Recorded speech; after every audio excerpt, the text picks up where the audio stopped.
ఇప్పుడు ఈ నాడి తాలూకు వాత పిత్త కఫం అనేటటువంటి మూడిటిలో దోషాలు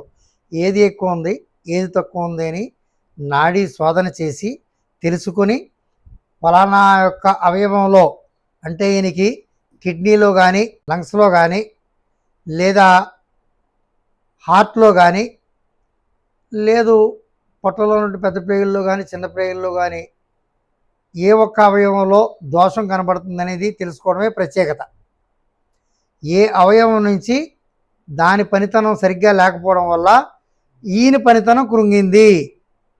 నొప్పో బాధో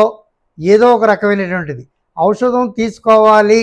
అనేటటువంటి భావన కలగడానికి మూలమే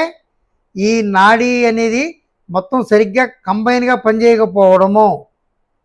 పొట్టలో ఉన్నటువంటి ఏదైతే పెద్ద ప్రేగులు చిన్న ప్రేగులు ఉన్నాయి